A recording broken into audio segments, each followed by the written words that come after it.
Ada yang menganggap Tuhan itu pengasih, penyayang. Ada yang menganggap Tuhan, jadi nek karo Tuhan iki wedi. Kalau yang menganggap galak. Kalau yang kasih sayang sama Tuhan itu sungkan.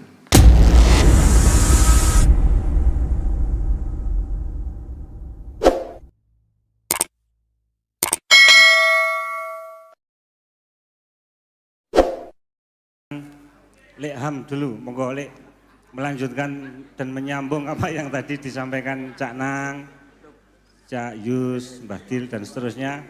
Monggo di beber malih kelosone, dilemei, mantun niku terus kita langsung saling bersambut dan saling bersaut-sautan sesuai dengan urutannya. Monggo Lek Ham, nusa Lek. Kok ya iso aku lho. Ya Allah nggih. Cak Ukil nangis apa nyanyi ki nangis lho ya apa. Eling apa ngono ya. Ya Allah. Bismillah, assalamualaikum warahmatullahi wabarakatuh. Teman-teman sekalian, jamaah sekalian, baik yang muda-muda, yang dekat, bahkan yang datang dari jauh. Gini, untuk membuka, saya cuma pengen apa namanya mengembara pada gini, bahwa di dalam ruang ma'iyah, ya, di dalam ruang ma'iyah, kita semua ini kan anak cucu Mbah Nun gitu ya. Kita semua ini anak cucu Mbah Nun. Bahkan saya dalam konteks itu, yo anak cucu Mbah Nun. Dudu adik. Dalam artian kita menggali ilmu, kita mendapatkan kemesraan, kita mendapatkan pendaran apapun, bahwa berarti saya ini termasuk sama dengan sampean semua, bahwa saya ini adalah anak cucu Mbah Nun, gitu ya. Nah, ini menjadi satu titik kunci untuk bagaimana nanti kita menemukan pintu-pintu, bahkan sampai nanti kita akan bisa menemukan seperti yang disampaikan oleh Cak Sabar tadi itu, di ruang rindu yang mana kita akan bertemu nanti itu. Sebab apa? Pasti dari sekian banyak yang hadir di sini, meskipun kita sama-sama anak cucu Mbah Nun, anak cucu Ma'iyah, kita pasti memiliki pengalaman yang berbeda. Kita mengalami peristiwa yang kecil, peristiwa yang kita pahami, peristiwa yang tidak kita pahami, atau peristiwa yang masih membingungkan kita di dalam keberlangsungan kita bermaiyah gitu ya. Pasti ada jawaban-jawaban. Ada mungkin dari sini yang sudah sebetulnya menemukan satu titik yang akhirnya terus kemudian menjadi poin dia untuk hadis gak neko-neko. Ada yang belum menemukan apa-apa. Masya bendino melu, benulan teko yang padang bulan, sakjane hati dan pikirnya belum menemukan apa-apa. Aku iki lapo sih? Kate yo opo? Sing tak golek iki opo? Nah, sederhana pertanyaan-pertanyaan itu pasti di depan kita masing-masing. Antara saya sama sampean berbeda yang dia alami. Ada yang kemudian merasa, wis aku sintu ake toko Mbah Nun, toko Ma'iyah, toko marjak liane, hatiku sedikit selesai. Entah itu persoalan rumah tangga, itu persoalan pekerjaan, entah itu persoalan apa, menemukan apa yang kalimat-kalimatnya Mbah Nun atau wejangan-wejangan dari majalah menemukan. Tapi mungkin juga di antara kita ada yang belum menemukan. Meskipun kita sudah digerojok sekian banyak keilmuan, sehingga membuat kita ketika ada sesuatu terjadi, ketika ada kejadian, kita bingung. Kita bingung, kepingin ini cik gandol, takon, ya apa ki enak iki, lapo iki. Padahal kita sudah sekian sama-sama sekian banyak dikasih gerojokan, karena Mbah Nun tidak pilih kasih dalam memberikan sesuatu, semuanya sama. Mungkin pertemuan yang seperti malam ini adalah pintu bagi kita untuk menemukan itu. Sampai menemukan seberapa, setelah ini apa? Sampai sebagai usia sampai sekarang berapa? Terus besok setelah padang bulan yo opo sampean kate lapo? Opo tetep lungguh ini, opo piye atau menemukan sesuatu, punya ide, punya gagasan atau kita yes panggah ngene wae.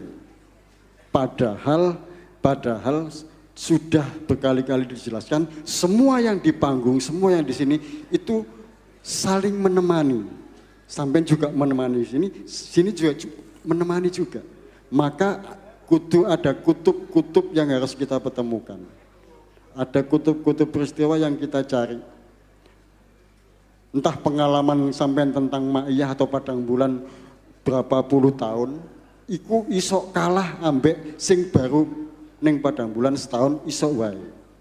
Nah, punya ndak di dalam pikiran kita masing-masing, pikiran sampean janjane iya, mereka lapo, opo.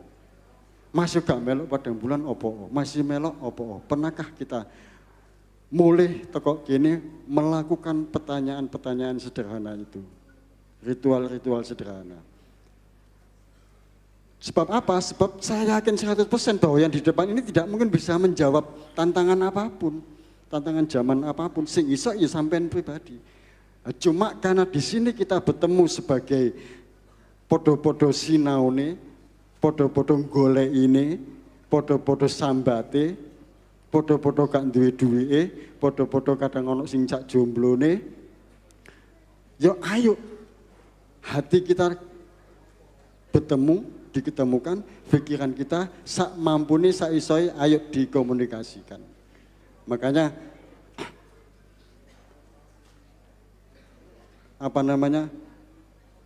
ada masa lalu, masa kini, masa depan.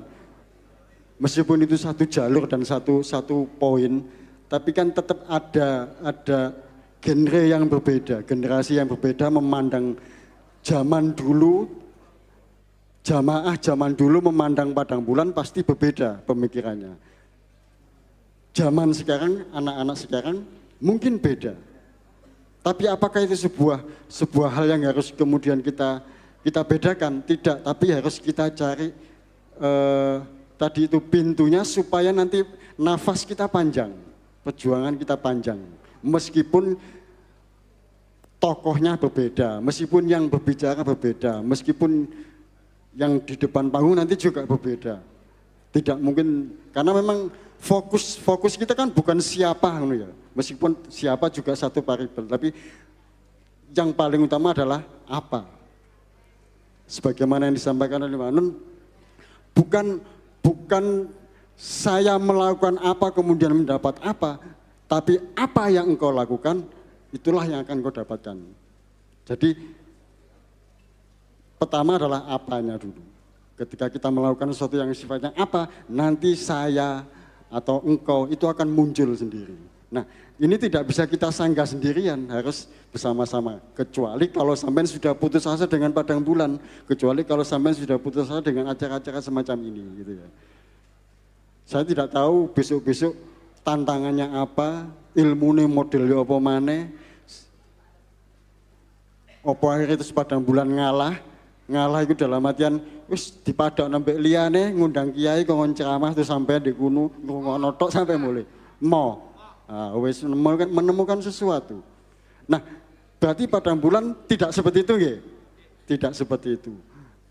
Neng juga harus sampean juga harus memiliki tanggung jawab dalam artian yo melu bagi beban lah ya. Berbagi beban itu sampean punya ide apa, sampean punya sodakoh apa. Padang Bulan di Indonesia, kata Mbak Nun kan ya sodakoh, makanya sodakoh Indonesia sama dengan itu. Saya yakin di antara sekian banyak jamaah itu pasti akan memiliki lebih integritas, lebih ikhlas, lebih jujur, lebih memiliki daya kreatif yang lebih tinggi daripada yang di sini. Di sini. Kadang-kadang kini wis mentok, lapo yo. Ustadz Saiful masih wis dokter, kadang-kadang mentok. Iya menilai apa yo? Bingung. Nah, karena kita adalah bersama-sama, ayo secara gembira, secara mesra kita cari bersama-sama. Nanti pintu-pintunya ada Mas Abang bisa cara membuka lewat mana monggo. Dengan metodenya Mas Abang, ada Mas Helmi dengan metodenya Oh tapi kita sampean gak iso, ini bahasa Arab doh ya apa ya.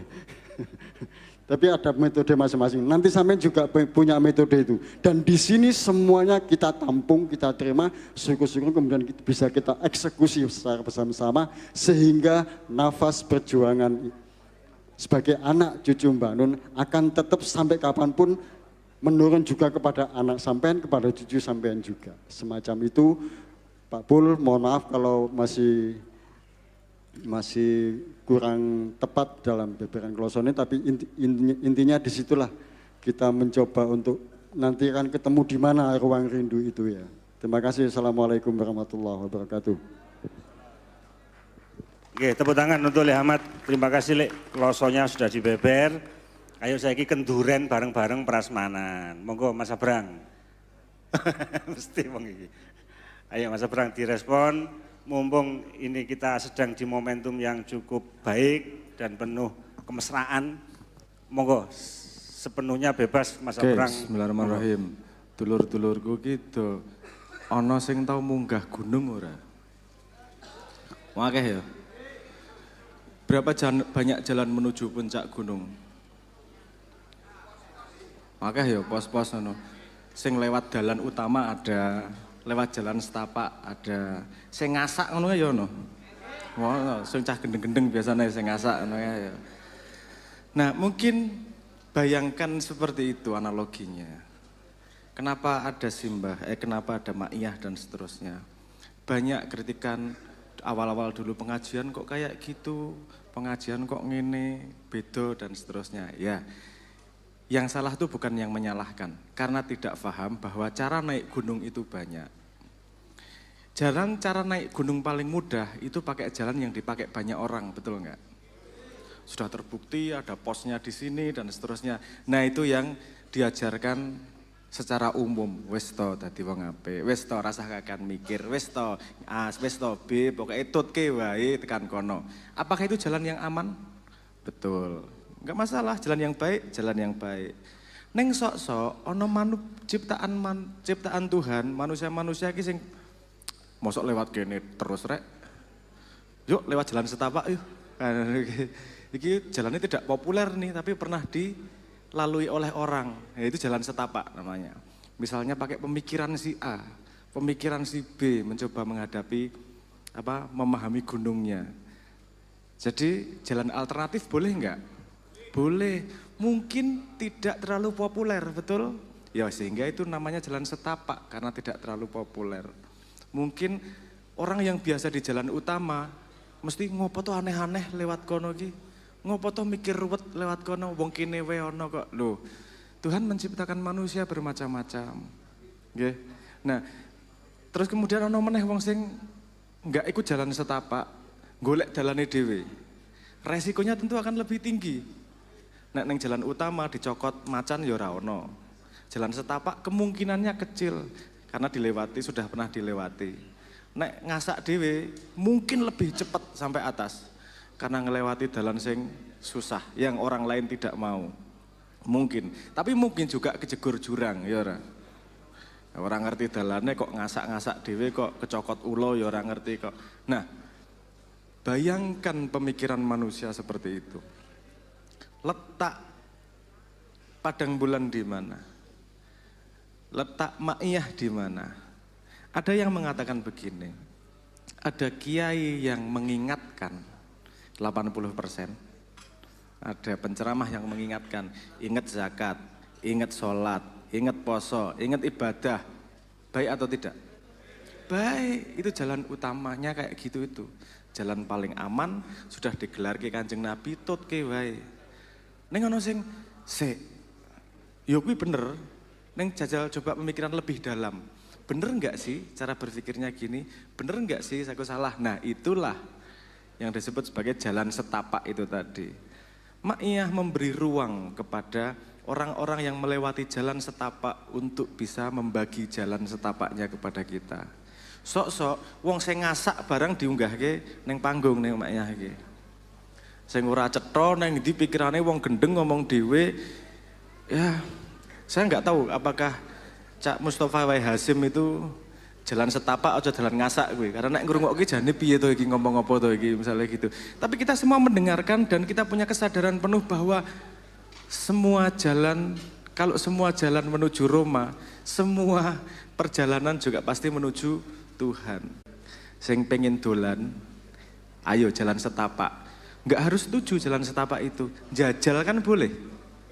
Dengerin pemikirannya si A, dengerin pemikiran si B, oleh setuju, oleh orang, enggak masalah, enggak harus setuju. Wong namanya dolan. Sehingga waktu itu beberapa tahun lalu muncul istilah nek wong gampang tersinggung, wah jarang dolan cah iki. Ngopine kurang adoh.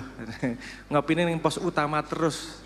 Ora tau ngopi ning pinggir kali sing nglewati jalan setapak. Dadi menggok sithik nyalah-nyalahke. Ora lewat dalan iki salah. Ora lewat iki salah karena kurang dolan. Sing dolan seneng dolan lewat jalan setapak, nyalahke jalan utama ya salah. Kenapa? Ada orang yang memang tidak suka ngambil resiko. Aku wegah mumet ngetutke wae. Saanane wis. Siapa yang menciptakan rasa seperti itu? Tuhan. Jadi enggak apa-apa juga. Semua punya jalannya masing-masing sehingga kita bisa belajar dari satu dengan yang lainnya. Nah, mungkin jalan setapak itu biasanya muncul di tempat-tempat yang tidak populer dan tidak kumpul banyak. Simbah mengangkat itu menjadi sebuah forum yang terbuka. Forum ini memang forum jalan setapak. Mencoba pemikiran A, pemikiran B. Dan teman-teman semua kita dilatih untuk tidak gampang iya atau tidak, tapi mendengarkan semua orang. Mendengarkan semua yang pernah melewati jalan setapak yang berbeda-beda. Dan jangan lupa, semua jalan utama yang sudah ada sekarang itu diawali dari ngasak, diawali dari jalan setapak, semua. Cuman kalau masih jalan setapak, masih ngasak, dihina-hina. Biasa, Allah diremehkan seperti itu. Tapi kalau nanti udah dilewati banyak orang, baru, oh kayak gitu. Simbah ngasak tidak hanya dengan Maiyah, istilah sinau bareng. Pertama, yang mempopulerkan simbah. Itu kemudian dipakai di mana-mana. Ya enggak masalah. Apakah kemudian itu urusan copyright? Bukan, itu urusan jalan setapak yang kemudian dilalui oleh banyak orang yang lain karena merasa itu jalan yang bermanfaat dan aman dan bagus. Enggak masalah. Nah, sekarang jenengan pasti akan punya perjalanan dalam hidup Anda. Nek neng kantor kuwi ono ra jalan utamane? Ono. Ngetutke peraturan, ngerjakke gaweanmu, manut karo bosmu. Wes, misalnya seperti itu. Tapi ono jalan sing setapak, tak kreatif, membuat inisiatif, membuat inovasi. Iso dihargai bosmu, iso diseneni karo bosmu. Memang ada resikonya seperti itu. Nah, yang diajarkan oleh simbah itu ada yang lewat mulut dengan pembicaraan, ada yang lewat perilaku dan ada yang lewat kebiasaan. Yang bertahan paling lama nanti insya Allah adalah yang lewat kebiasaan, yang lewat sistem.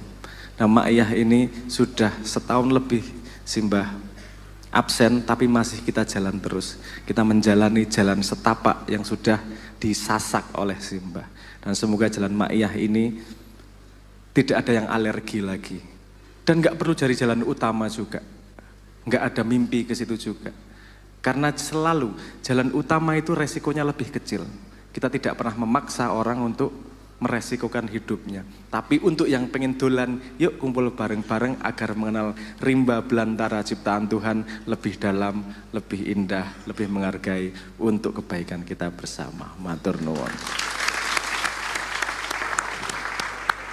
Oke, terima kasih Mas Abrang. Dieling-eling rek. Jadi ada idiom yang mudah untuk kita cerna, mudah kita ingat. Ada jalan setapak, ada jalan yang sifatnya umum dan siapapun bisa melalui dan lewat di situ. Oke, Mas Jamal ini penempuh jalan setapak. Iya, Mas Jamal ini. Sampai untuk demi bisa mengikuti pengajian Padang Bulan zaman CSMA, itu diewangi turun untuk masjid. Soalnya kok nek langsung balik konangan pengurus, bisa ditutuk karo pengurusnya. Monggo Mas Jamal tentang jalan setapak atau apapun yang relevan dengan milad 32 tahun Padang Bulan. Mas Jamal iki wong lawas rek ning ya iku mang mergo blusukan mlebu jalan setapak. Dadi akhirnya apa hilang di belantara Amerika sana. Monggo Mas Jamal. Oke, terima kasih Mas Saiful. Assalamualaikum warahmatullahi wabarakatuh. Orang mek setapak ambien direwangi gandol, pas gandol jebule isine sapi. Sapi wakeh teletonge, teko Sumobito pertigaan kae ngampe peterongan kae. Ambu tletong. Jam piro ya? Jam subuh lah pokoknya. Mungkin saya ingin menyambung dari apa yang disampaikan oleh Ahmad tadi. Kalau Mas Abrang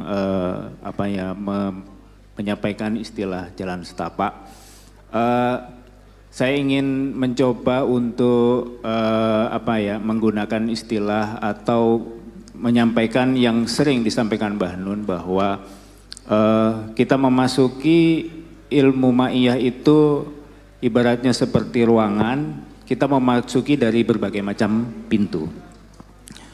Jadi sekitar 10 tahun yang lalu, Mbah Nun, saya menemani Mbah Nun di Amerika sana, kemudian ketika pulang ke Jogja, Mbah Nun meminta saya untuk membantu Mas Helmi di Progres. Kemudian ketika itu Mbah Nun punya ide gagasan untuk kami, saya, Mas Helmi dan Mas Haryanto disatukan sebagai redaktur ma'iyah. Coba teman-teman bayang nih, ma'iyah iki yo ora media, ya ora duwe TV, moro-moro kok enek redaktur. Terus tugasnya apa Mbah? Gitu ya, pokoknya mencatat dan ngelompokno semua ilmu. Jadi supaya teman-teman ini ndak kebingungan, ndak terombang-ambing apa sih sebenarnya berma'iyah, apa sih inti dari ma'iyah. Tahun 2017 berulang kali Mbah Nun meminta kami untuk semacam buat gambaran bagan ilmu ma'iyah iki apa, sumbernya sekondi. Ya Mbah Nun hanya menyampaikan seperti itu, jadi semua diserahkan kepada kami. Tapi ya kami juga bingung sampai kan sebelum saya, Mas Helmi itu sempat karena saking banyaknya ilmu yang yang dianugerahi kepada Mbah Nun dan disampaikan ke kita, Mas Helmi nggak sanggup menampung itu sendiri, sehingga kami Mbah Nun punya julukan Mas Helmi ini tikus mati di lumbung padi, saking banyaknya. Dan berjalan sampai kira-kira mungkin tahun lalu, itu juga kebetulan saya harus pergi lagi ke luar negeri dan di sana kemudian kok rasanya semua tiba-tiba menjadi lebih jelas gitu ya. Kira-kira apa sih pintu-pintu apa saja yang bisa kita masuki untuk memahami ilmu-ilmu di dalam ma'iyah. Kira-kira mungkin teman-teman bisa bisa mencatat. Kira-kira ada 5 kelompok pintu. Kalau pintunya sangat banyak, saya kelompokkan kira-kira ada 5 pintu yang bisa kita masuki untuk memahami apa saja ilmu-ilmu di ma'iyah. Kelompok pintu yang pertama adalah mengenali jati diri. Ini kelompok pintu yang pertama. Di dalamnya banyak sekali pintu-pintu yang bisa kita masuki. Pertama itu. Yang kedua adalah mengenali atau mengetahui, menyadari arah dan tujuan hidup. Innalillahi wa inna ilaihi rajiun, itu intinya. Dari mengenali arah tujuan hidup. Sebagai pegangan ya, sebagai pegangan teman-teman, logo Nun itu salah satu gambaran dari innalillahi wa inna ilaihi rajiun. Dari Allah kembali kepada Allah. Itu kelompok pintu yang kedua. Kelompok pintu yang ketiga adalah mengetahui alasan kita hidup di dunia. Itu nanti bisa kita masuki, ada berbagai macam pintu dari kelompok pintu-pintu ini. Pintu yang keempat adalah mengenali dunia. Kita tahu alasan hidup dunia dan kita harus mengenali dunia ini seperti apa, bagaimana bekerjanya, bagaimana sejarahnya, apa yang terjadi dari masa lalu hingga masa kini, pergeseran cara pandang apa yang terjadi dulu hingga sekarang. Kalau misalnya agak lebih teliti lagi di Indonesia, apa yang terjadi di Indonesia, di Nusantara ini sebelum Perang Jawa dan setelah Perang Jawa, ada cara berpikir yang bergeser dari yang dulunya tidak sekuler menjadi sekarang sekuler gitu dan lain-lain. Itu kelompok. Termasuk di Ma'iyah juga Mbah Nun mengajak kita belajar tentang negara, tentang politik, tentang situasi global, tentang geopolitik dan lain sebagainya. Dan lain-lainnya itu salah satu pintu-pintu yang ada di dalam kelompok pintu mengenali dunia. Kelompok pintu yang kelima, mungkin ini akan bertambah dan mungkin akan bertambah, tapi setidaknya 5 itu dulu. Yang terakhir adalah kelompok pintu tentang sangu, mampir hidup di dunia. Sejatinya kan hidup ini mampir. Mbah Nun sering menekankan bahwa kita hidup di dunia ini baru kilometer pertama untuk melanjutkan kehidupan selanjutnya. Jadi yang kelima adalah kelompok pintu mengenali, mengetahui sangu-sangu hidup yang diberikan Allah dalam mampir hidup di dunia. Jadi itu kira-kira 5 kelompok. Yang pertama mengenali jati diri, man arafa nafsahu faqad arafa rabbahu. Di situ pintu-pintunya teman-teman bisa mengenali siapa dirinya, dari mana asalnya. Secara pribadi mengetahui akar sejarah diri, secara lebih luas akar sejarah bangsa, akar sejarah kehidupan kita bersama. Kemudian mengenai keterbatasan manusia, itu juga salah satu pintu di dalamnya. Kemudian tentang bahwa sebagai manusia Nusantara ini kita dibekali karakter yang sangat berbeda, unik sedikit. Yang itu mungkin tidak diberikan Allah kepada manusia-manusia yang hidup di belahan dunia yang lain. Kelompok yang pertama, saya ulangi, kelompok yang kedua adalah mengetahui arah dan tujuan. Innalillahi wa inna ilaihi raji'un. Yang ketiga, alasan kita hidup di dunia. Yang keempat, mengenali dunia. Dan yang kelima adalah mengetahui sangu yang Allah berikan sebagai bekal kita mampir hidup di dunia. Nah, dalam memasuki pintu-pintu yang ada di ruang Ma'iyah ini, ibaratnya kalau kita menggunakan kendaraan yang nggak pakai keyless entry, ya, kalau kita nggak memegang dan menyimpan itu dekat dengan kendaraan motor kita atau mobil kita, kan kendaraan itu nggak bisa hidup. Sama, untuk memasuki ruang-ruang ini, kita juga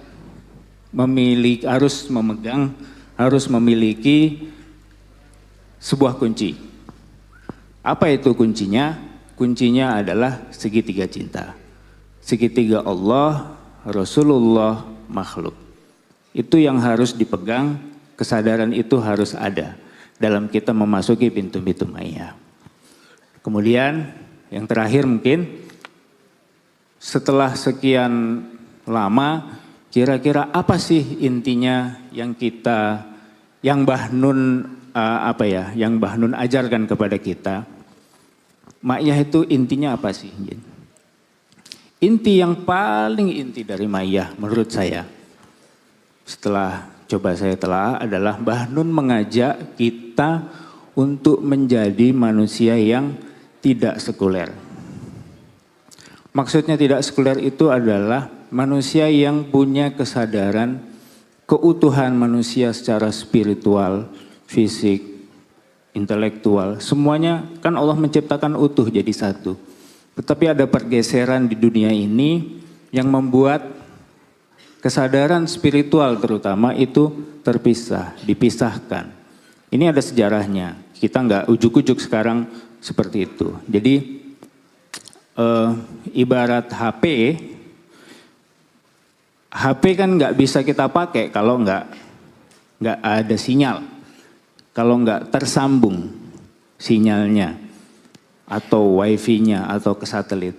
Jadi manusia itu juga harus selalu connecting supaya connected gitu ya. Jadi kita harus selalu berusaha connecting supaya nanti akan connected. Nah, connected dengan Allah inilah menurut saya sederhananya spiritual. Itulah yang mungkin kesadaran itu hilang dari peradaban manusia modern hari ini. Jadi kira-kira menurut saya itu intinya Mbah Nun mengajak kita menjadi manusia yang tidak sekuler.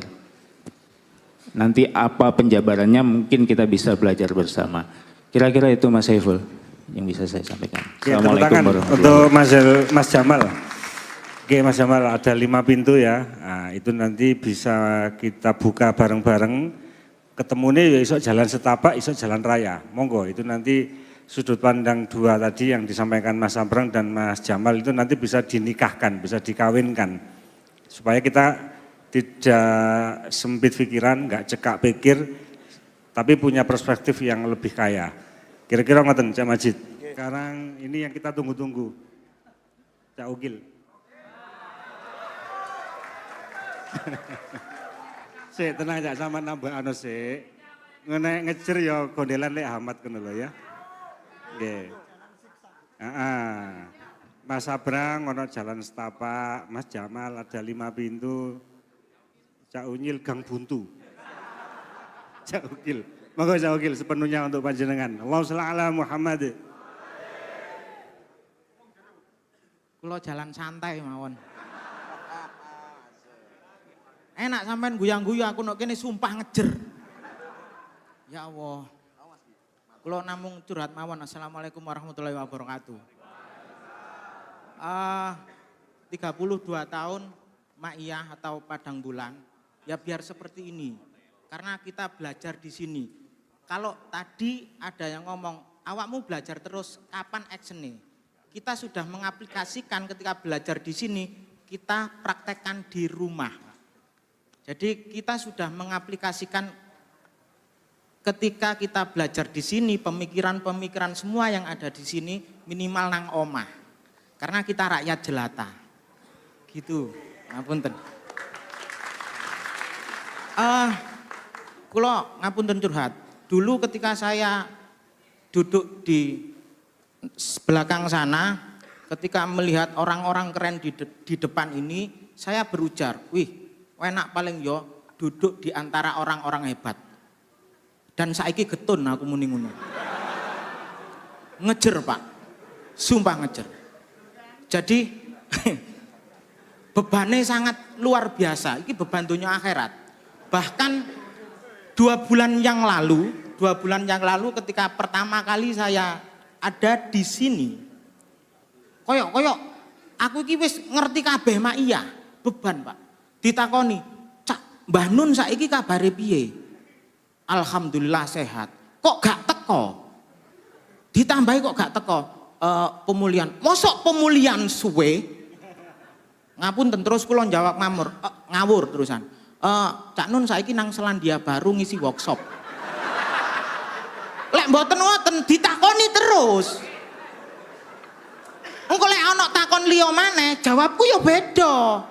Nang Malaysia ngincengi TKI TKW. Iku pertanyaan kanggo Mbah Nun. Mbah Nun piye dan lain sebagainya. Terus pertanyaan kedua, piye perasaane lungguh jejer Mas Sabrang? Tak jawab, yo banggalah. Mosok mek bangga tok? Yo kate piye bangga tok? Kan Mas Sabrang yo ganteng. Yo penyanyi terkenal. Yo karo titik-titik merangsang aku. Hai, tak wedeni kowe nek ngaceng bahaya. Soalnya lek gak dijawab ngoten Mas, terus insya Allah tekok kene ono sing DM. Jek merangsang gak Mas? Abot Pak Longgo kene sumpah Mas Farid pun nggih mboten usah. Sing mbak-mbake nok kene emang raine Cak Ukil abang, iya gendeng. Sumpah niki nggih, sing diomongaken Lek Hamad, terus Mas Abrang, Mas Jainul. Belas aku kan. Ngebleng-bleng kula. Kula serasane tenggorokan niku garing ae. Dadi ngapunten nggih, ngapunten. Biarkan Mak Iya seperti ini karena ini adalah ruang belajar kita, apalagi sebagai laki-laki sing wis dewasa ngene iki kerja dioring-oring bos. Wis rabi dioring-oring bojo. Ketambahan aku dipisui anakku. Pun nggih ngapunten. Assalamualaikum warahmatullahi wabarakatuh. Jadi Cak Ukil ngaku ndase mumet ngebleng. Ayo diwarasno disuwuno. Ndasku mumet, ndasmu piye. Ndasku mumet, dasmu piye.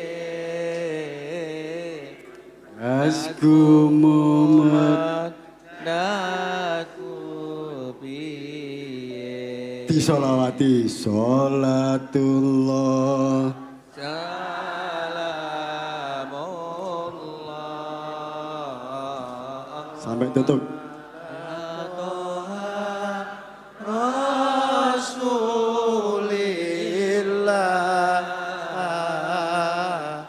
Salatullah. Salamullah.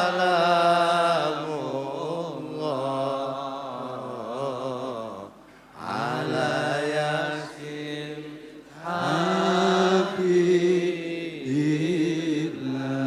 Muga-muga Cak Ukil tambah sehat, tambah sugih, tambah kemenyek. Ya. Saya kembalikan Cak Majid, Pak. Cak Ukil ketitiken gak oleh. Kurang dawa ya rek ya. Loh, iku lho. Wis ngene Cak Ukil. Dadi iki kan situasine kan kita bertasakur ya, menghikmai. Ya sak ketemu-ketemune wong ndak awake dhewe lho ya. Ndek-ndekan ae gak usah sing dukur-dukur. Engko ketubruk pesawat. Jadi kira-kira nek menurut Cak Ukil 32 tahun Padang Bulan ini nek sesuai pengalaman sing sampean temui, sing sampean alami selama hadir di Padang Bulan, terlepas tekok ngejer lho ya. Ojo bahas ngejer ae. Iku ada pembelajaran apa Cak Ukil? Wis gak usah sing dukur-dukur, ndek-ndekan ae ya. Podo-podo ada yang kok dukur-dukur ya urung mesti nek paham. Monggo Cak Ukil. Kenaan ya, tuwitik ngomongnya, ya Rek ya. Aduh, tambahin ngejer iki. Sampeyan apa ndelok aku ngilani kan nek kene wilu ae ngono kan. Terus gini ya, yang saya dapat ketika belajar di Mak Iya, kutipan omongan Mbah Nun tadi, makhluk Allah saling menggembirakan. Jadi bagaimana caranya meskipun no omah dioring-oring bojoku, aku nok kene tetep saling menggembirakan.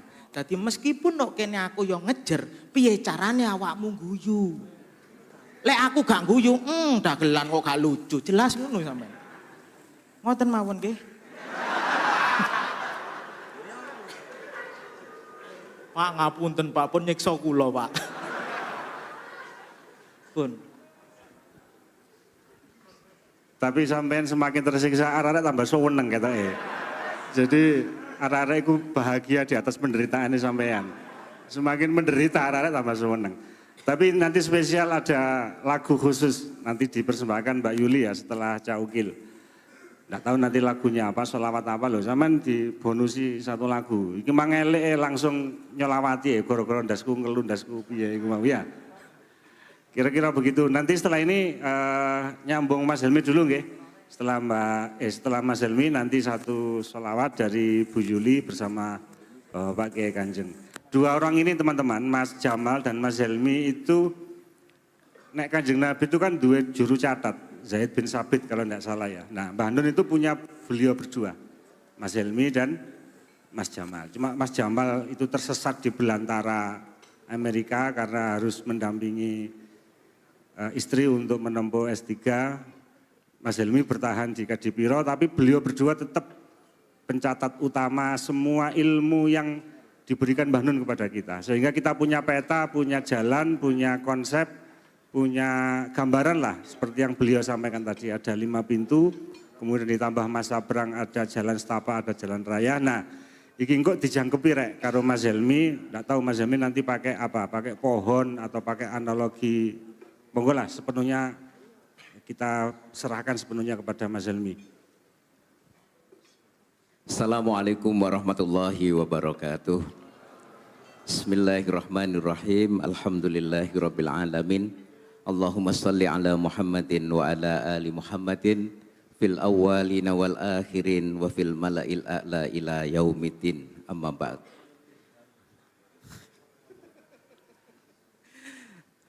Bapak-bapak yang saya hormati, wabil khusus para sesepuh, para marja, Mas Sabrang, Mas Saiful, Lek Hamad, dan Pak D Kiai Kanjeng, dan teman-teman semua. Yang disampaikan Mas Saiful tadi sudah tentu ada pembesaran gitu ya. Tidak semua ilmu Mbah Nun saya bisa menampung, teneh gede tenan tandone gitu ya. Hanya sedikit-sedikit, oleh karena itu benar yang disampaikan Mas Jamal tadi, kita itu kepontal-pontal. Dan pendapat saya, semua yang disampaikan Mbah Nun itu adalah ya kita konservasi bersama. Ya jenengan, ya saya, ya siapapun. Mudah-mudahan nanti kita bisa saling berbagi. Waktu Mas Saiful tadi bilang, apa Mas, ilmu Mbah Nun yang, apa tadi istilahnya tuh?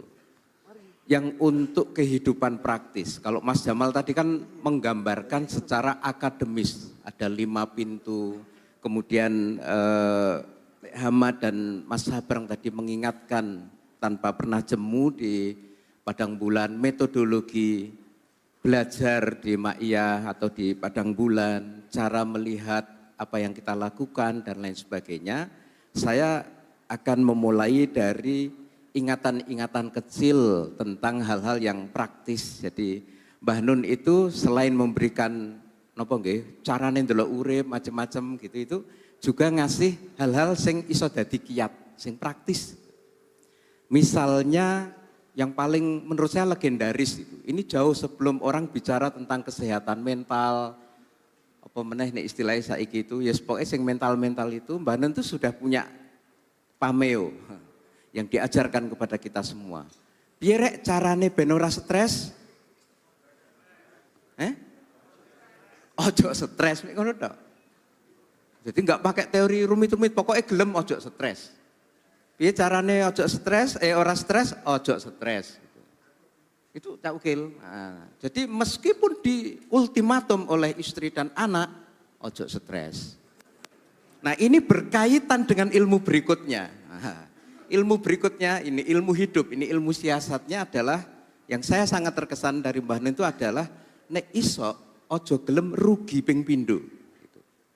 Jadi nek sampean diomeli anak, diomeli istri, niku pakai itu ojo rugi pindho. Maksudnya ngeten, wis diomeli sampean susah, cukup diomeli tok ora usah susah. Ngoten niku. Ini siasat hidup dari Mbah Nun. Ini berlaku untuk jenengan misalnya kuliah bar dikritisi karo dosen don ya, ora usah dikritisi aja tapi enggak usah don. Nah gitu. Nah ini dikembangkan ke berbagai lini kehidupan gitu. Ini ilmu yang konkret menurut saya yang bisa diaplikasikan dengan syarat kita mau dan yakin, dan masih banyak lagi itu. Tapi karena kita sedang mensyukuri Padang Bulan, saya juga perlu menyebut banyak hal yang sudah diberikan Mbah Nun, tidak hanya dalam konsep atau keilmuan, tetapi juga dalam bentuk karya. Misalnya pada tahun 2009, guru kita semua Al-Mahfullah Mbah Fuad itu menulis sebuah buku yang berjudul Ma'iyah di dalam Al-Quran. itu pada momentum Haflah Ma'iyah, tanggal 30 Desember tahun 2009 di Padang Bulan. Ada pertemuan gitu siang ya, Mas Saiful termasuk di SMK, terus malamnya pengajian itu. Beliau menulis buku, meneliti kata ma'a di dalam Al-Quran. Ma'a itu akar dari kata ma'iyah, itu kayak apa? Digambarkan oleh Mbah Fuad, oh ada ma'a, ma'a Allah, ma'a Rasul, ma'a sesama manusia, ma'a alam semesta dan lain sebagainya. Dan ini adalah ilmu yang luar biasa. Tentu kita bisa lanjut lagi misalnya pada tahun 2021. Mbah Fuad dan Mbah Nun menulis Tadabbur Ma'iyah, menerbitkan Mushaf Al-Quran Tadabbur Ma'iyah Padang Bulan. Ini di mana beliau berdua menulis, mentadaburi sejumlah ayat-ayat yang selama ini menjadi kunci-kunci di dalam Ma'iyah. Nah dengan begitu kalau kita menyadari, monggo kita belajar dengan banyak pintu-pintu termasuk pintu-pintu yang utama tadi itu. Nah, yang ingin saya sampaikan sedikit saja tetapi saya coba bikin jalannya. Karena beberapa hari yang lalu Mas Saiful itu menulis mukadimah untuk Padang Bulan itu judulnya Teduh Meneduhkan. Ini kalau anak pesantren pasti ingat, ini Teduh Meneduhkan itu redaksi istilah apa? Ada yang tahu enggak? Teduh Meneduhkan. Jarang loh bahasa Indonesia Teduh Meneduhkan. Itu adopsi dari bahasa Arab jenis air itu loh. Tohir mutahhir, leres ya ya. Jadi ada air yang air suci mensucikan. Jadi ini teduh meneduhkan.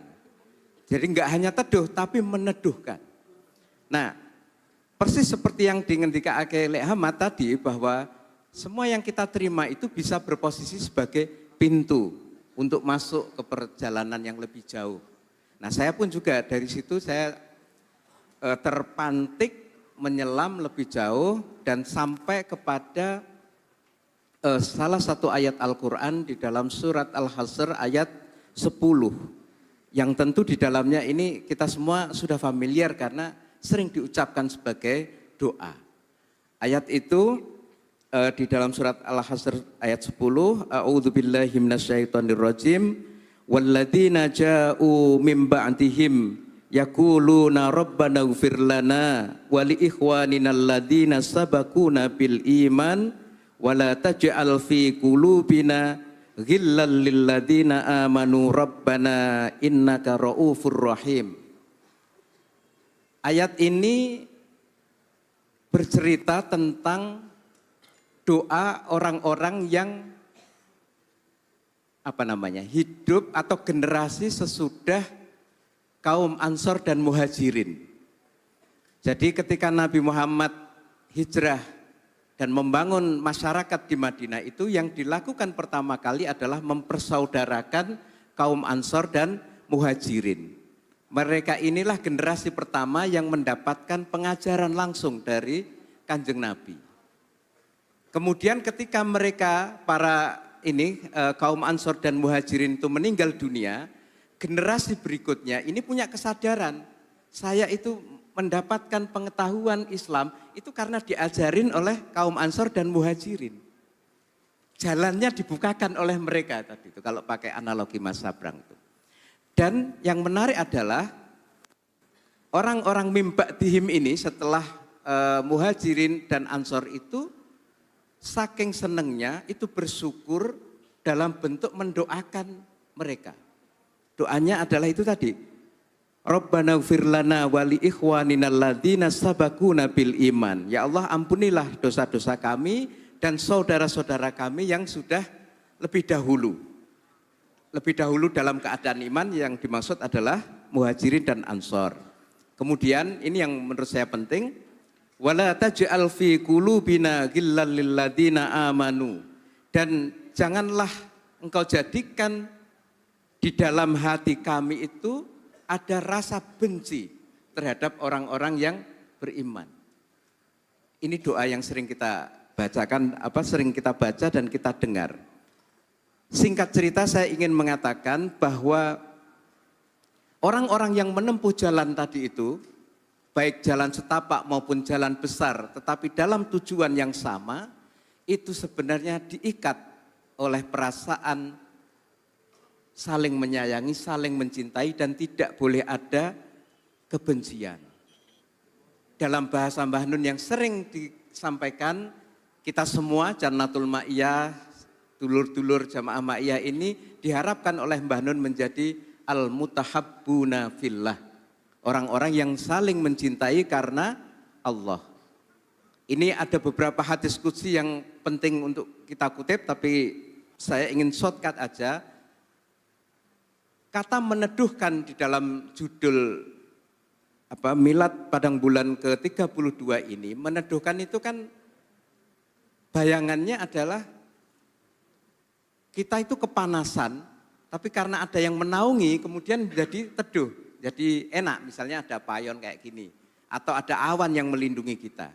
Jadi keadaan meneduhkan itu adalah keadaan ketika ada yang menaungi di atas kita. Nah, di dalam hadis qudsi itu, di dalam hadis yang disampaikan Kanjeng Nabi itu, beliau pernah menggambarkan ada 7 kelompok orang yang nanti itu pada hari kiamat mendapatkan naungan. Pada hari di mana tidak ada naungan selain naungan Allah. Salah satunya adalah orang-orang yang saling mencintai karena Allah. Jadi apa yang diajarkan oleh Mbah Nun kepada kita untuk saling mencintai satu sama lain ini bukan hanya untuk kepentingan di dunia, tapi juga supaya kita sukses, jalannya tuh enak sampai ke akhirat. Oleh karena itu saya ingin menambahkan kepada Mas Jamal, pintu yang ke-6 tadi itu, setelah sangune urip ing alam donya, yang ke-6 adalah mengenali akhirat. Ketika Mbah Nun mengajarkan kepada kita urip abadi lho rek, itu artinya tidak hanya urip ning alam donya, tapi juga bar kuwi masuk alam barzah, nanti ada hari kebangkitan dan lain sebagainya, dan itu diajarkan kepada kita dalam formula yang sehari-hari, dan ini sesungguhnya sangat penting untuk kita sadari. Saya sangat terkesan kepada salah satu narasumber di buku 72 tahun Mbah Nun yang menggambarkan bahwa kita ini yang umat biasa gini ini ya macam-macam, ora ono seragame, ono sing kaose apa kuwi Mas ning ngarepe kaose apik banget itu. Dan macam-macam. Ini dalam keadaan pengajian yang cair, yang tidak begitu kelihatan soleh-soleh banget, itu tetapi sesungguhnya tanpa disadari itu kita diajak naik level oleh Mbah Nun tanpa disadari, dan ini sesuatu yang sangat luar biasa dan perlu kita syukuri. Mengatakan Mas Saiful dan teman-teman semua, billahi taufik wal hidayah, wassalamualaikum warahmatullahi wabarakatuh. Oke, Mas Eli matur nuwun. Beliau ini mewarisi Mbah Fuad ahli tadabbur. Jadi gini Mas Elmi, ngerespon sedikit dari logo yang itu digagas oleh teman-teman Omah Padang Bulan. Iku lapo kok gambare wit.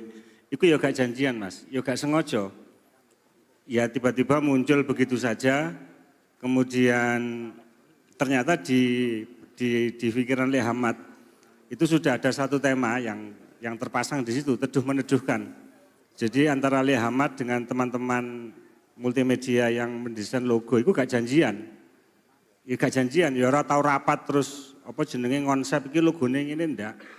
Ya tiba-tiba aja gaduk, ketemu gadukane, otak-atik gaduk ngene kok. Nah, saya tinggal mendeskripsikan dalam tulisan yang saya tulis di caknun.com itu sebenarnya bukan murni inisiatif saya, itu hanya ya racikan saja bahan-bahan yang sudah diberikan Leh Hamad, gaduk dengan desain visualnya teman-teman sehingga menjadi logo seperti itu, dan ketemulah ayatnya tadi yang dibaca Mas Sobirin itu surat apa iku Mang? Ibrahim ayat 24 apa piro iku ya? Ya. Ibrahim ayat 24. Sehingga ibaratnya itu seperti pohon yang rindang, kasajaratin thayyibah. Nah, salah satu poin trik yang tadi juga sempat disinggung oleh Mas Helmi, Mbak Nun itu sering mengajarkan kita untuk berpikir secara analogis. Nek awake dhewe ndelok apa misalnya disuguhi apa ya ngene kok. Mangga, pelem. Iku aja ndelok peleme tok, ya eling nek pelem iki enek wite. Jadi ndelok pelem eling wit.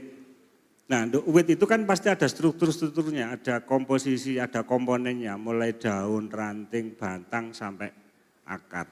Nah, analogi itu nanti bisa kita bawa, kenapa tema kita menjadi teduh meneduhkan. Kenapa logo Milad 32 itu pohon. Ya karena di sana ada komponen-komponen, unsur-unsur yang menopang, sehingga pohon itu bisa tumbuh dengan kuat dan rindang. Ternyata Allah sendiri juga menggunakan analogi itu. Kasajarotin thayyibah. Jadi kalimat thayyibah itu seperti satu pohon besar yang akarnya itu menancap sangat kuat di bumi dan daunnya itu merembayung.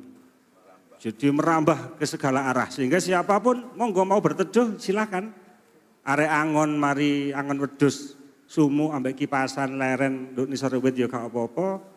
Panas-panas golek orderan ojek online kaya sepi ngiyup nduk ya semua bahkan bukan hanya manusia, burung-burung, hewan apapun silakan selama dia berstatus sebagai makhluk Allah, pohon itu siap menjadi penampung di mana mereka bisa berlindung dari panasnya ekonomi, panasnya dicelatu bojo, panasnya dibisui anak, panasnya ngerasano MBG dan seterusnya lah.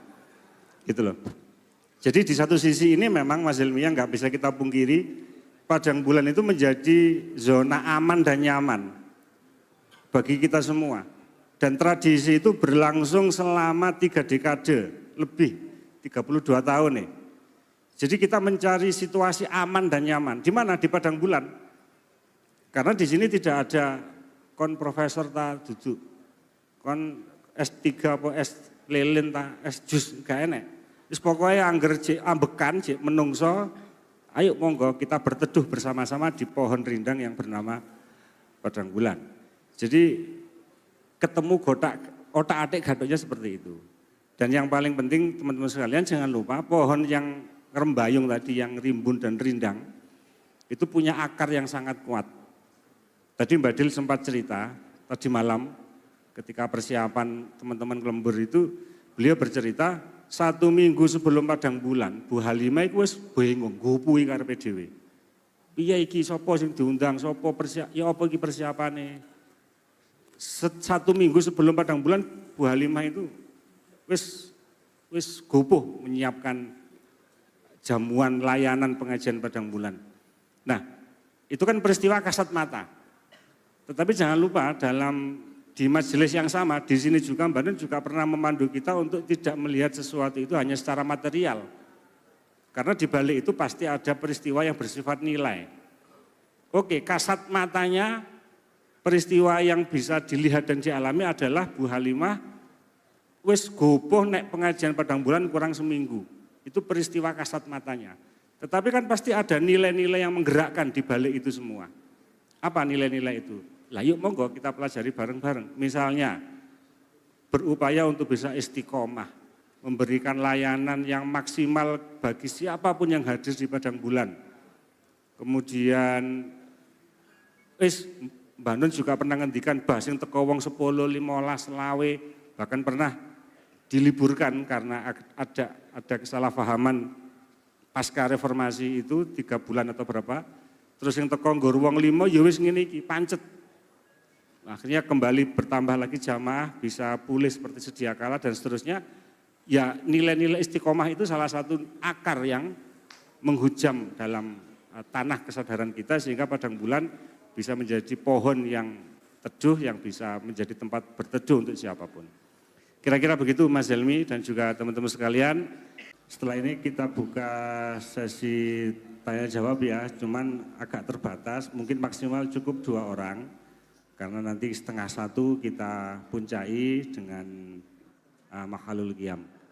Monggo Cak Masjid iki biasanya sampean sing pinter ngerayu arek-arek. Niki acara istimewa mboten usah dirayu nih Pak. Langsung mawon 2 anak putu Jannatul Ma'iyah langsung angkat tangan 2 orang maju. Nggih Mas, sebelah kanan.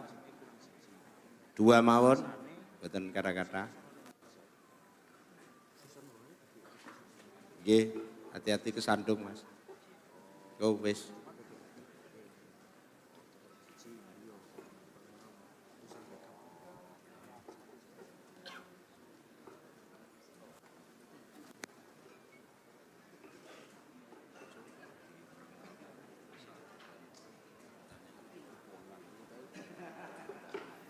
Bismillahirrahmanirrahim. Assalamualaikum warahmatullahi wabarakatuh. Alhamdulillah kita masih agak sedikit ngantuk ya, nggak apa-apa. Tetap bersemangat. Ya, alhamdulillah kita masih diberikan kesehatan dan panjang umur selalu ya. Mudah-mudahan milad ke-32 Padang Bulan semoga tetap solid, tetap kompak, tetap bahagia meskipun Indonesia tidak baik-baik saja. Ini yang saya tanyakan tadi tema yang dari lema dari Mak Iya tadi, yang saya bingungkan kan ketika kita dekat pada Allah kan, siapa orang ingin mengetahui Tuhannya maka dia akan harus kenal dirinya dulu. Nah yang saya tanyakan itu, saya sedikit curhat gak apa-apa Pak ya. Nah pengalaman saya kan, kalau ketika kita dekat sama Allah lah, itu kok cobaannya semakin menjadi-jadi. Kan dalam hati saya kan bingung. Katanya kan kita semakin dekat sama sesuatu orang atau institusi apapun biasanya kan dimudahkan. Tapi kenapa kita dekat sama Allah itu ujiannya luar biasa sampai saya ngomong kok nggak bisa gini kok sampai ngeluh no Pak. Nggih. Makasih gitu. Nggih, iki mang wis nyebut jeneng ta durung rek?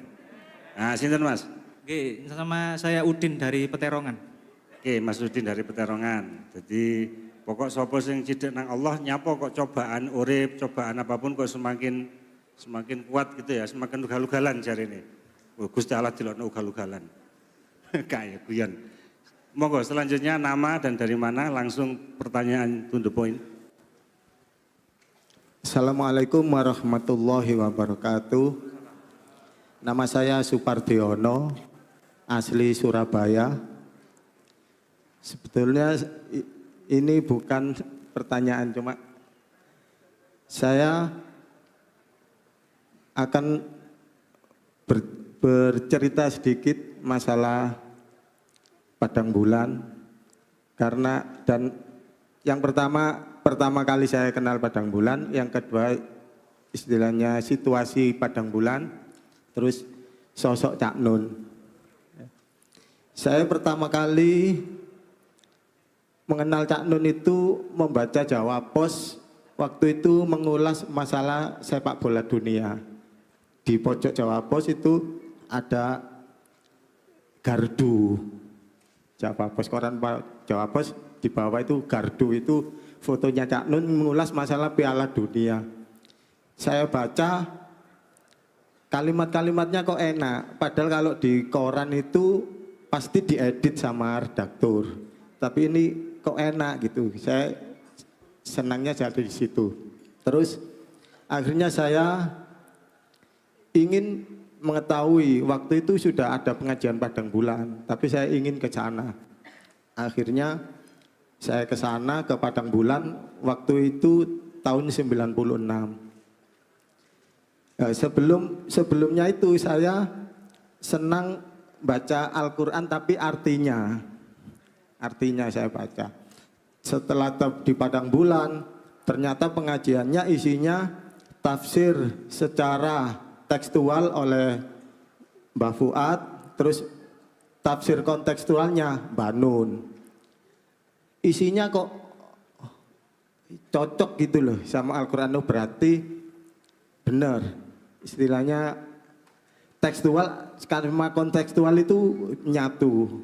Nah, itu akhirnya saya ngikuti terus Padang Bulan, walaupun Cak Nun berkeliling di Surabaya, sekitar Surabaya saya hadiri sampai waktu itu sebelum turunnya Pak Harto kan, sampai turunnya Pak Harto sampai mengajak ikrar Husnul Khotimah Pak Harto di Masjid Al-Akbar. Cuman Pak Hartonya nggak hadir, cuma Cak Nunnya hadir. Itu saya terus itu. Dulu waktu saya hadir itu pengajiannya di depan musola itu, terus itu ada sekolahan. Terus Bu Halimah itu duduk di depan rumah, duduk di kursi. Ingat saya. Terus sampai Padang Bulan sampai kayak gini saya. Alhamdulillah. Gitu. Dan saya pernah Cak Nun di sini awal dari reformasi 97, 98 sampai 99, Cak Nun itu menulis sampai selebaran itu mungkin tidak dimuat di koran, akhirnya diedarkan di jamaah, tulisannya terbit sewaktu-waktu tidak terbit. Jadi terbit sewaktu-waktu tidak terbit. Jadi itu darurat memang, tidak bisa dikeluarkan di koran. Akhirnya setelah reformasi 98, tahun 99, Mbak Nun menulis, kalau nggak salah, majalah Padang Bulan Merdeka. Dan dia bilang, di sini bilang, iki simpenen rek, dadi pusaka iki. Soalnya apa? Ndak dimuat di koran. Akhirnya pusaka. Alhamdulillah saya punya, makanya saya bawa. Bentar ya. Alhamdulillah saya simpan, alhamdulillah.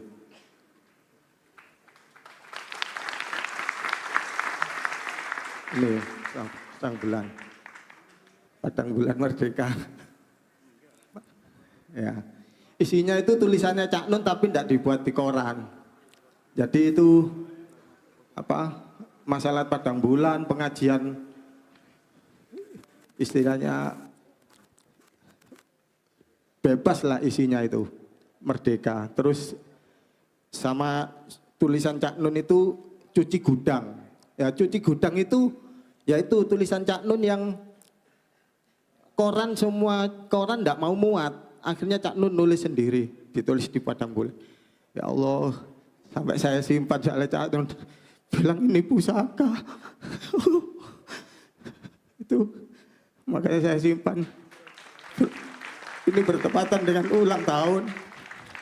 Makanya saya hadir. Sebetulnya saya sering hadir sini, cuma saya tidak berani naik di panggung. Saya cuma mendengar aja di belakang. Dan setelah saya mengikuti Padang Bulan mulai 98, ternyata sosok Cak Nun adalah dia mengikuti tingkah laku Rasul. Al-Quran itu kan ditulis, tapi kata istrinya Nabi itu, Rasul adalah Al-Quran yang berjalan. Makanya Cak Nun itu mengikuti itu.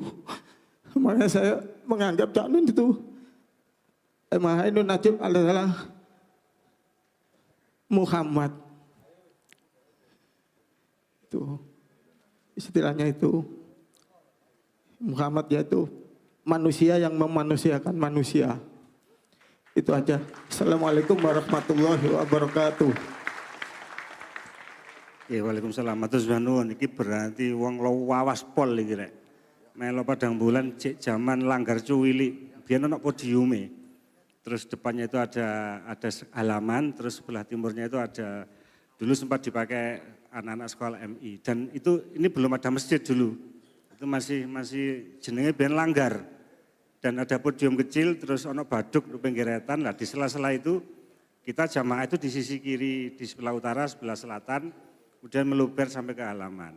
Gitu. Nah di sini ada satu yang bener nih, ini tadi jimat iki rek. Itu juga sama nilang no. Ini jimat iki. Dan salah satu jimat itu juga ada banyak terbitan-terbitan tertulis yang sempat dicetak waktu itu ya, termasuk buku Padang Bulan. Ketika saya sowan ke Mbah Fuad beberapa tahun lalu, saya lupa tahunnya, itu 2 jilid. Yang 1 jilid Mbah Fuad mungkin agak lupa waktu itu ditaruh di mana, dicari yang ketemu tulisan Padang Bulan yang covernya abu-abu terus tulisannya hijau itu diserahkan kepada saya. Wis Pak Sepul iki sampean gowo. Sampean simpen ya iku mau.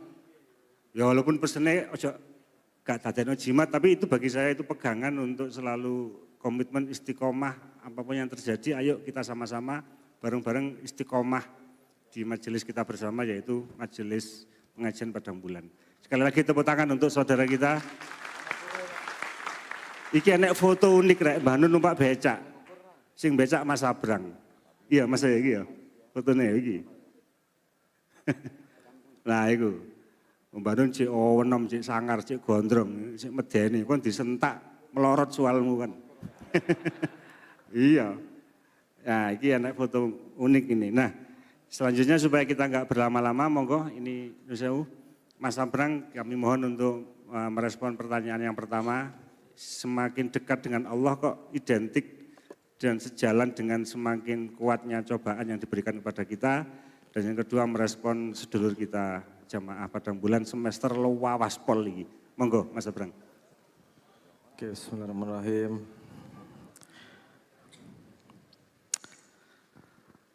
Konsep ojo nesu yo, ini kita jalan setapak nih ya. Kita mainan jalan setapak. Anda pernah dengar konsep yang namanya causa prima? Causa prima itu ketika ada orang bertanya, misal dia mencari sebab. Aku sebab ono karena bapakku, bapakku ono karena mbahku, mbahku ono karena terus ada ono karena tanah, bumi ada karena terus orang mandek-mandek. Dan biasanya sesuatu yang tidak ada ujungnya itu membuat kita tidak nyaman. Karena tidak ada jawaban, karena tidak ada kuda-kuda. Akhirnya muncullah sebuah konsep. Ojo nesu. Ini live ini, ojo nesu. Karena gini, kemudian konsep itu dipotret menjadi yang maha. Bentuknya macam-macam, nyebutnya macam-macam. Ada Allah di Islam, ada konsep dewa-dewa, kayak pokoknya yang pertama. Sehingga ada ujungnya sebabnya ini. Gitu. Nah, itu membuat kita jadi punya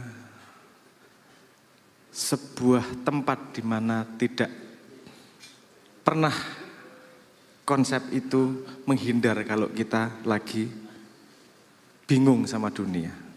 Wes pokoknya karo kae wae lah. Ujung dari segalanya, yang maha dan seterusnya.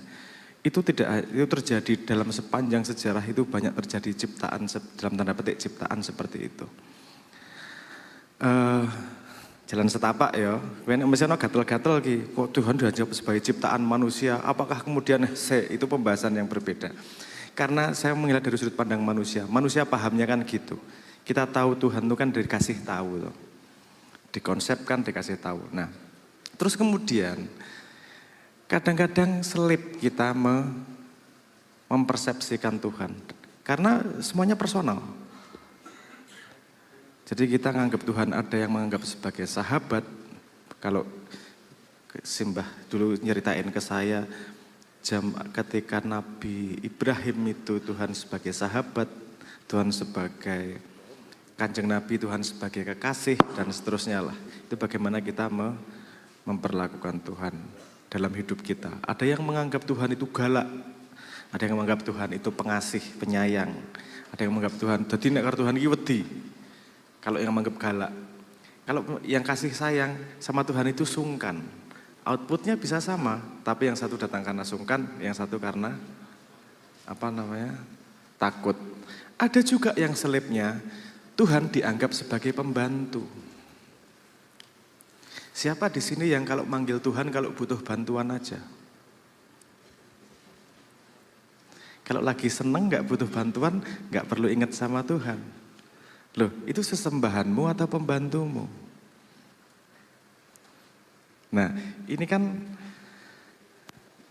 kadang-kadang kita nggak sadar itu, menganggap Tuhan itu sebagai pembantu.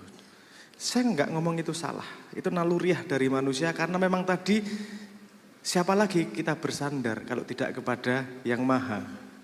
Itu betul naluri itu, tapi terplesetnya adalah terus kemudian menganggap Tuhan sebagai pembantu. Nalurinya kan, contohnya ginilah nalurinya. Kalau Anda lagi sakit, yang dipanggil Tuhan maha apa? Maha penyembuh. Kalau lagi kere, maha memperkaya, maha kaya. Nek lagi arep nyebeh, kowe mau nyebeh cah wedok ngono misalnya, yang dipanggil yang sifatnya artinya kita memperlakukan Tuhan masih sebagai pembantu. Nah, itu tidak mudah untuk kita pisah di kepala karena naluriah. Gimana untuk bisa memastikan bahwa kita mau benar-benar sama Tuhan? Pertanyaannya kan gini kemudian. Kalau jenengan merasa dekat sama Tuhan, Anda mau jilat pantatnya Tuhan dalam tanda petik ya. Mau cari muka di depan Tuhan atau memang mau mendekat sama Tuhan? Oh, aku mau mendekat kok, nggak mau menjilat kok. Saya nggak lagi butuh bantuan, saya cuma pengen mendekat. Oke, buktikan. Kalau tidak enak mendekat Tuhan, apa kamu masih mau mendekat Tuhan?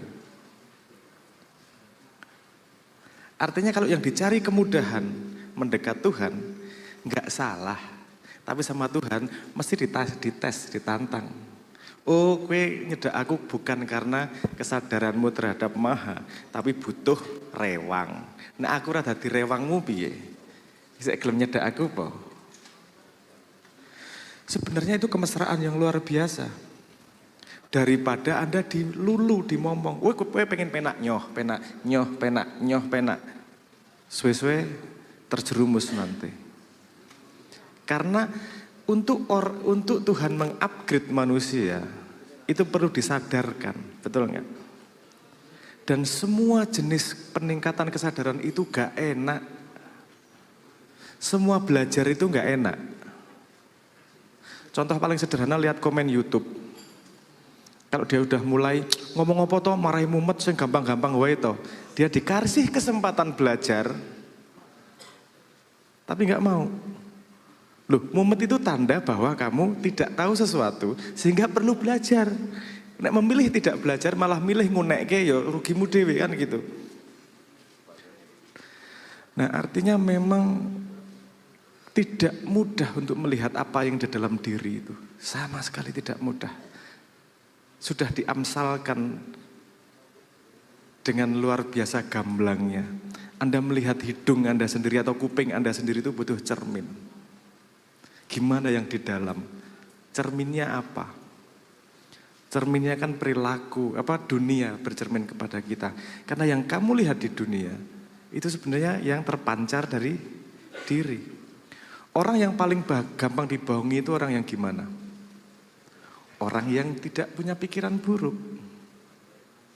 Kenapa? Karena dia tidak curiga, tidak membayangkan dirinya jahat. Kalau dirinya curiga terus, artinya dalam kepalanya itu penuh dengan niat-niat jahat.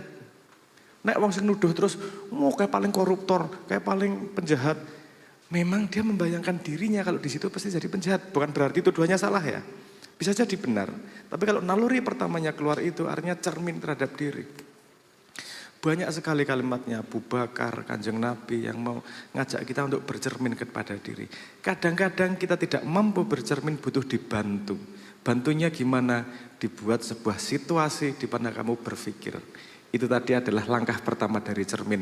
Nah aku nyedak, kok nganu ya? Kok tambah susah ya? Anda lihat polanya. Semakin Anda dekat sama Tuhan, monggo coba diperhatikan dalam kehidupan Anda. Anda pernah nggak dengar cerita? Kalau di Mekah sana, ngapa-ngapa langsung dibales. Berbuat jahat langsung dibales, berbuat jahat. Itu pola loh. Kenapa? Karena kesalahan yang langsung dikembalikan itu cermin. Agar kita belajar. Coba Anda ketika dekat sama Tuhan, hukumannya instan. Semakin instan, itu semakin dekat sama Tuhan. Dan karena kesalahan kita sangat banyak, jadi koyone kok angel mento, susah banget kok dihukum terus. Loh, kamu sedang dikasih cermin luar biasa jernih sama Tuhan. Apakah cermin itu enak? Kowe ndelok rupamu dhewe iki ra enak cah. Kancamu sing ndelok rupamu. Contoh sederhana, kamu nyanyi, direkam, dengerin suaramu sendiri. Lak rada gila-gila, iya ngono toh ternyata suaraku jijik gitu. Kamu tuh tidak mengenal dirimu. Kamu mengenal dirimu dari cermin yang disampaikan sama orang. Wah, mas kue nganu pinter Sesuai kue percaya, aku ternyata pinter jarin. Nah itu jebakan itu. Kamu harus bercermin sama dirimu sendiri. Karena pendapat orang lain itu tidak sejernih dari cobaan yang dikasih sama Tuhan. Artinya jangan melihat bahwa ketika Tuhan menyayangimu itu langsung terefleksi dari mudah atau susahnya hidup. Karena bagimu hidup adalah satu lahir sampai mati ini. Di pandangan Tuhan hidupmu itu melewati hidup mati.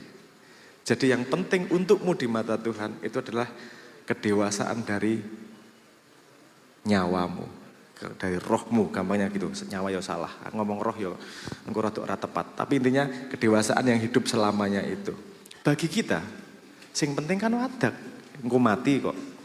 Tapi ada yang lebih panjang loh umurnya dari itu. Apakah Tuhan akan apakah Tuhan akan menyenangkanmu di sini tapi menyusahkanmu ketika nanti kamu sudah mati? Enggak toh. Mending belain yang selamanya daripada belain yang cuman 7 tahun gitu. Ya, hidup tidak mudah. Kadang susah. Ono sing ngomong nesoni karo aku wingi nang nang komen YouTube. Mas ngomong duit kowe iki tau ra mangan po. Ra tau kangelan golek mangan po. Kamu ya piye ya? Masa kamu mau bercerita seumur hidupmu, penderitaanmu seperti apa-apa dan segala macam. Tapi komen-komen itu yang saya lihat itu bukan komen ke saya.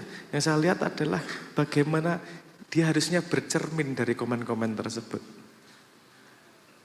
Mudah ngomong gondrong ngerti apa. Alah penyanyi ora payu we.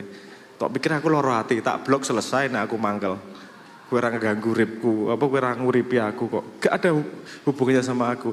Aku kasihan, kowe kok metu kalimat kuwi ngopo e? Uripmu ono apa e? Benci apa e? Menderita apa e? Sampai kamu ngejek orang lain yang kamu tidak tahu sama sekali dia itu siapa. Kamu nggak kenal, nggak ada untungnya buat kamu, tapi mengeluarkan, memuntahkan seperti itu, uripmu ngopo e? Mesake banget ya. Nah, mungkin saya agar tidak terlalu melebar, lihat dengan sudut pandang baik, sudut pandang. Dalam dirimu ada yang hidup sebentar, yang namanya wadak. Ada yang hidup selamanya, ruhnya.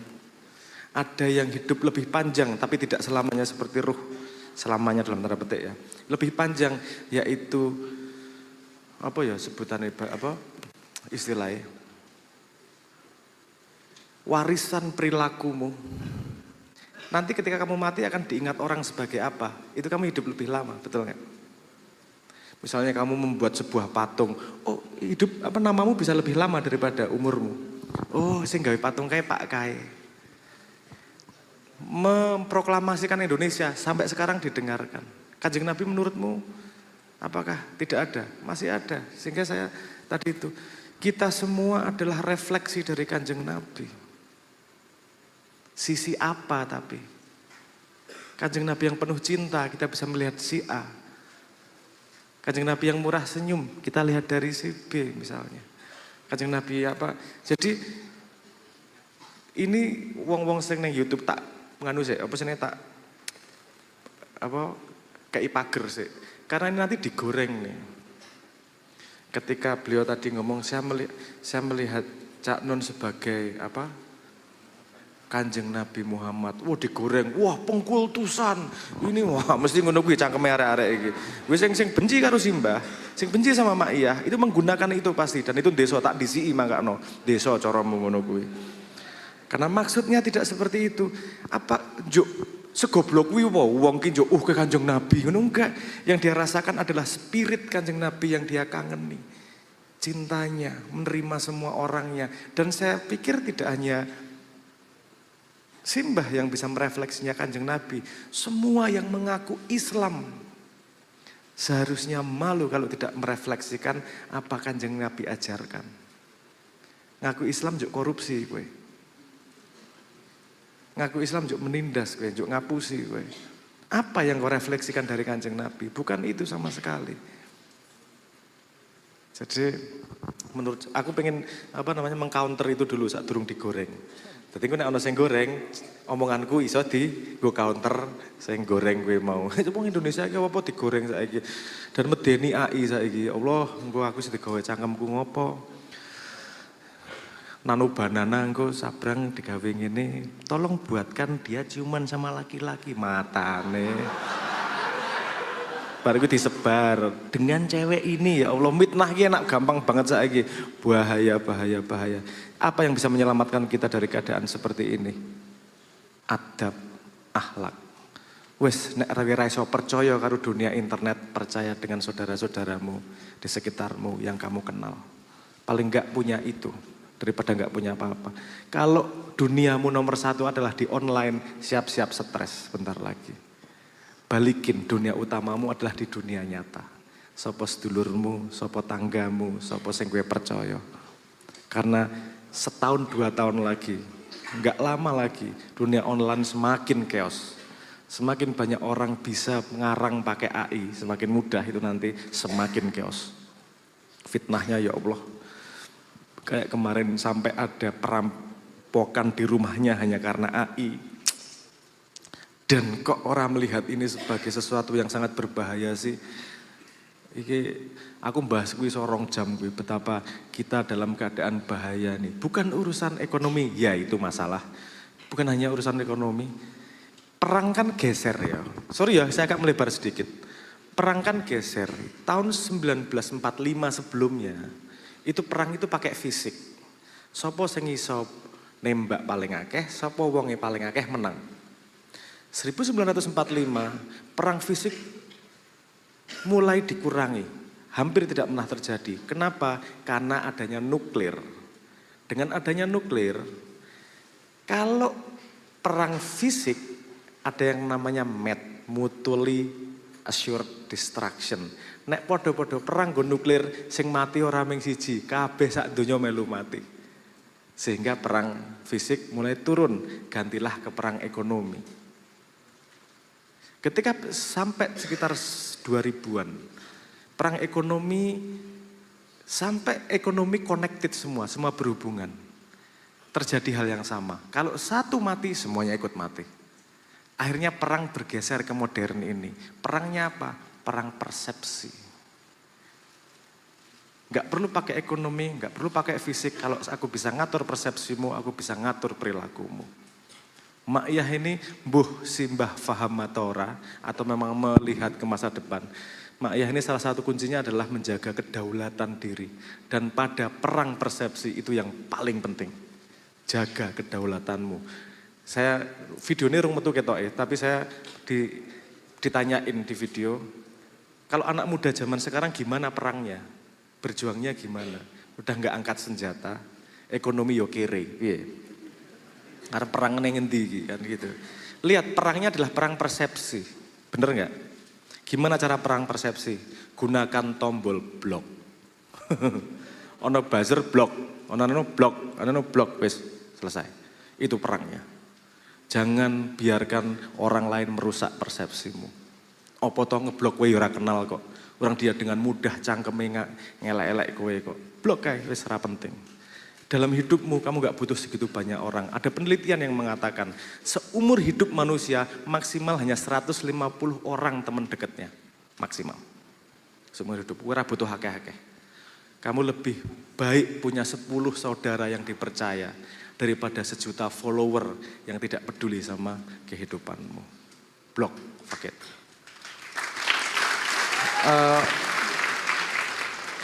Wes tak jawab ya, Mas. Tadi jawaban pendeknya, mari kita pahami nasib manusia tidak hanya pada fisik, tapi juga nasib manusia pada level nyawa. Aku mbok yakin nih. Coba lihat pengalamanmu dalam hidup. Kamu akan dipenuhi kebutuhannya ketika kamu sudah lupa kamu minta. Biasanya ngono kuwi. Lali, aku tahu njaluk yo dikekine saiki. Coba lihat pengalaman hidupmu. Ada mekanismenya di situ. Bukan mekanisme law of attraction.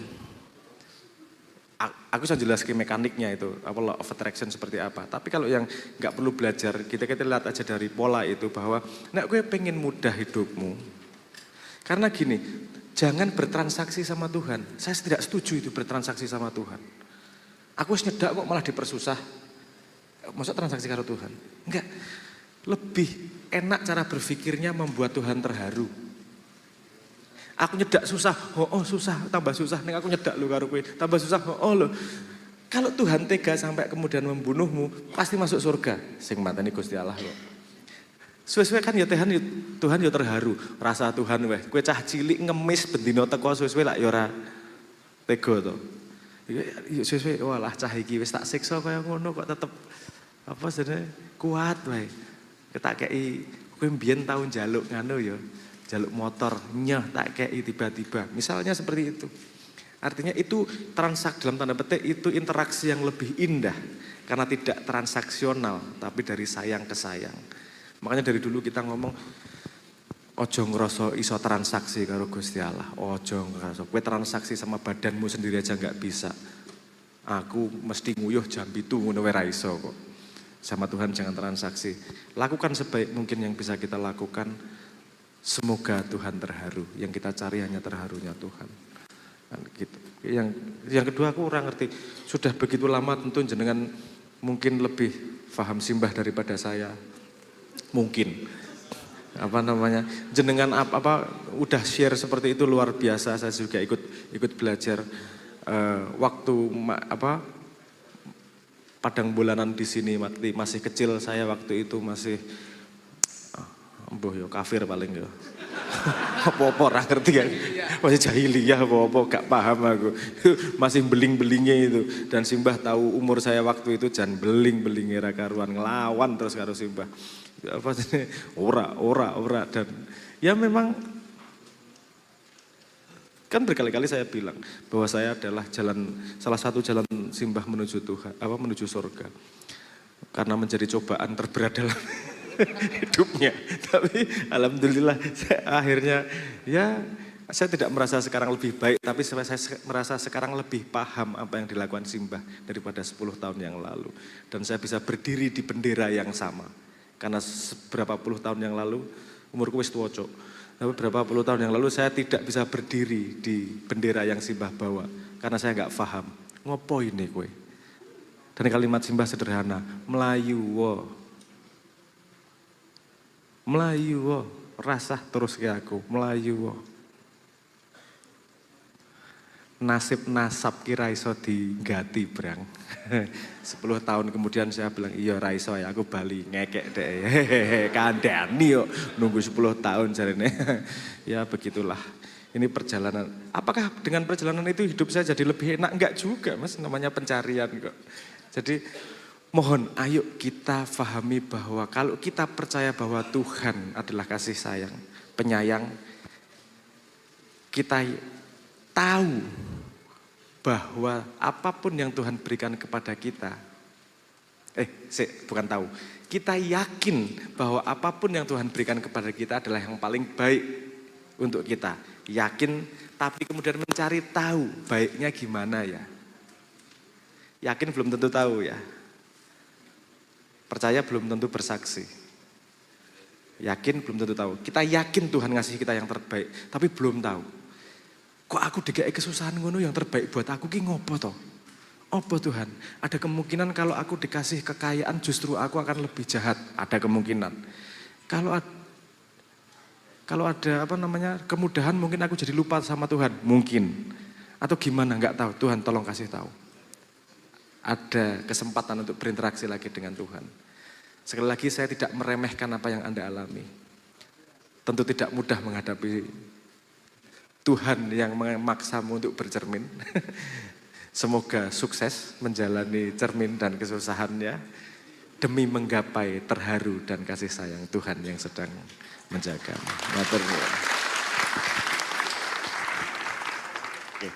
Oke, terima kasih Mas Abraham. Satu penjelasan yang mudah-mudahan bisa kita bawa pulang ya oleh-oleh itu. Tapi mungkin ada satu catatan lagi Mas Helmi. Setelah ini nanti alurnya begini, setelah Mas Helmi satu lagu entah sholawat atau apa monggo kita ikut Bapak Kiai Kanjeng. Setelah itu nanti kita simak bersama video Mbah Nun. Jadi teman-teman di Multimedia Padang Bulan menyiapkan 2 video. Video pertama tadi sudah, kemudian setelah Bapak Kiai Kanjeng satu lagu terus kita simak pesan beliau. Setelah itu kita puncaki dengan berdiri bersama untuk Mahalul Qiyam. Monggo Mas Helmi, 1 menit, 2 menit. Matur nuwun Mas Saiful. Saya ingin urun sedikit memetik ilmu dari Mbah Nun untuk urun memberikan pandangan terhadap 2 teman kita yang tadi bertanya. Dimulai dengan tadabbur Al-Quran. Kenapa Mbah Nun, Mbah Fuad itu mengajak kita mentadaburi Al-Quran? Salah satunya menurut saya adalah supaya kita itu ya dekat dengan Al-Quran untuk beberapa keperluan.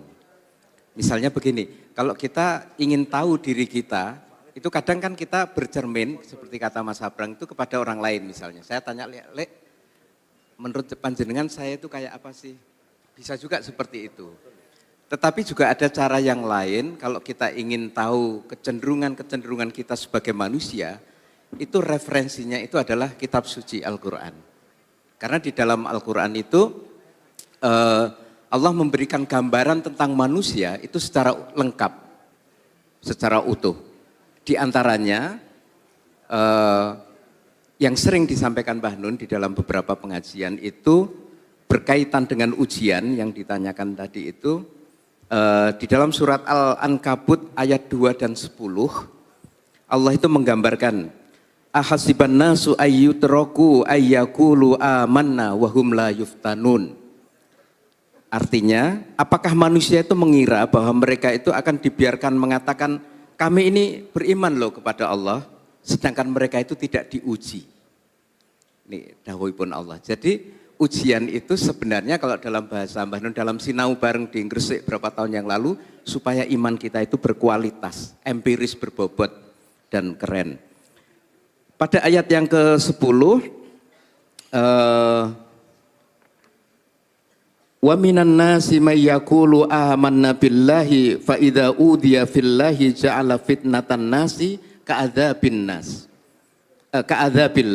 Jadi ada sebagian orang yang berkata kami ini beriman loh kepada Allah, tetapi ketika tiba giliran ada ujian, itu dia ujian tadi itu, yang baru ujian, itu dia ngerasanya sudah seakan-akan azab dari Allah. Jadi ini meleset lagi. Nah, di dalam Al-Qur'an itu ada banyak potret-potret manusia yang digambarkan oleh Allah. Termasuk tadi yang disitir Mas Sabrang. Kalau kita itu dapat kesusahan itu baru ingat kepada Allah. Tapi kok untuk rezeki lali. Itu ada itu di Juz Amma itu. Nah, ini salah satu contoh bagaimana Mbah Nun mengajak kita mentadaburi Al-Quran, di mana Al-Quran itu bisa mendampingi kita sebagai metode untuk psikoanalisis atau psikodiagnosis. Jadi kita menganalisis diri kita itu bisa dengan merujuk kepada Al-Quran.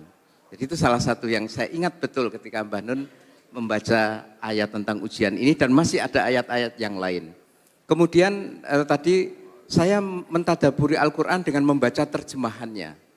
Saya ingat Sayyidatina Aisyah radhiyallahu anha itu pernah meriwayatkan bahwa salah satu cara Kanjeng Nabi membaca Al-Quran itu adalah ketika beliau membaca Al-Quran, tiba kepada ayat yang berisi misalnya ultimatum atau teguran sangat keras, misalnya ancaman dalam tanda petik, itu Kanjeng Nabi langsung berdoa. Berdoa memohon perlindungan kepada Allah. Tapi kemudian kalau tiba kepada ayat-ayat yang membawa kabar gembira, Kanjeng Nabi menyempatkan diri berdoa memohon diberi anugerah yang baik, diberi anugerah yang oke, yang keren dan lain sebagainya. Saya mendorong dengan tadabbur yang tadi dilakukan oleh panjenengan dengan membaca terjemahannya, dengan bersandar kepada cara Nabi membaca Al-Quran salah satunya, itu memudahkan jenengan karena tahu artinya, oh ini ancaman nih, saya berlindung kepada Allah. Oh ini kabar gembira, saya berdoa, mendoakan Cak Ukil, mendoakan saya dan yang lain sebagainya, kan begitu. Jadi itu satu step yang menurut saya bisa diteruskan untuk lebih mendekatkan jiwa kita, batin kita kepada Al-Quran dengan mengetahui maknanya atau artinya. Jadi interaksinya bisa mengikut kepada metode yang salah satunya diajarkan oleh Kanjeng Nabi Muhammad, dan itu menurut saya adalah salah satu goal dari tadabbur Al-Quran. Jadi kita diuripke artinya oleh Mbah Nun dan Mbah Fuad untuk dekat kepada Al-Quran. Bonusnya kita bisa melakukan metode atau psikodiagnosis terhadap rasa gejala situasi batin yang kita alami. Mekaten Mas Saiful, sedikit tambahan. Matur nuwun. Assalamualaikum warahmatullahi wabarakatuh. Oke, tepuk tangan untuk Mas Helmi, Mas Abrang, Leham, Cak Ukil dan kita semua.